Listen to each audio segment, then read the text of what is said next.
of the Chamber of Commerce. I was recently on Salem Media Radio, and they asked me, why does the Chamber celebrate Women's History Month? And my answer was simple. Close to half our membership are women, and we all owe our lives to women. So let's applaud, because today is better than Mother's Day. It's Women's History Day at the Chamber every day. Isn't this a beautiful hall, the General Society of Mechanics and Tradesmen? It's on the cover of our program, and I see the Executive Director, former President of the General Society of Mechanics and Tradesmen, Victoria Dangle. Let's put our hands together for her. And thank you for letting us use this beautiful facility.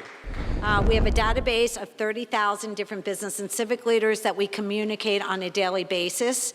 So anytime that you need anything regarding your business, please give us a call, 212-CHAMBER. And I also am going to introduce our chairperson, who happens to be a woman. I want to welcome you all for joining us here tonight as we recognize the achievements of some incredible women. The sad part is, we should be honoring women every day. And I hope tonight you leave a little inspired by some of the stories you hear and how these women have made selfless sacrifices to advance various causes and important missions. She returned home with a Bronze Star, and she subsequently received the Legion of Merit. Let me give you Colonel Dawson, please. I owe anything that's been accomplished to my faith and the support of family and friends as I pursued my passion. There was an African-American female unit, all African-American, all female, that deployed during World War II. In February of 2019, they finally received the Unit Award. That's amazing. And also a monument was dedicated to them.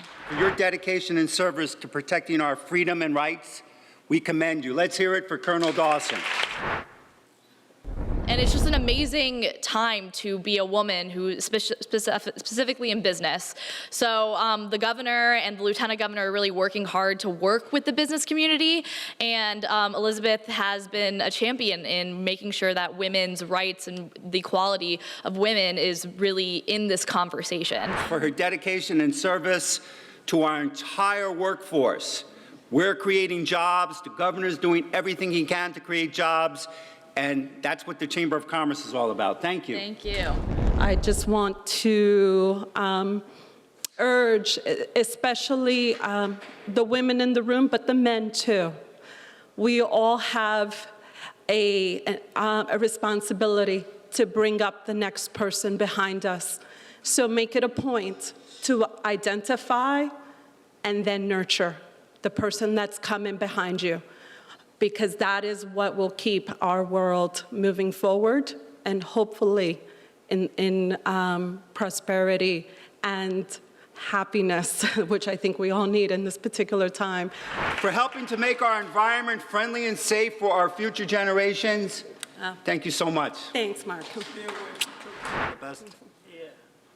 Now, the growing majority of entrepreneurs in America are women, and yet, at the top of American corporations, it is still less than 4% women CEOs, only 17% women in the pipeline to the top, and 2% of venture capital funding in the United States goes to women.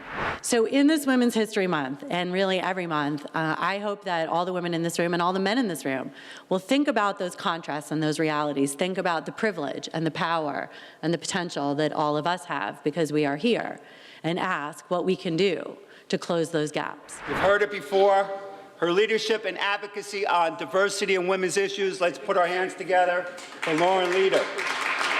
Thank you for coming and celebrating Women's History Day at the end of the month. But even though it's the end of Women's History Month, spring has just begun, and we want you to do more business, and we want to help you do it more efficiently.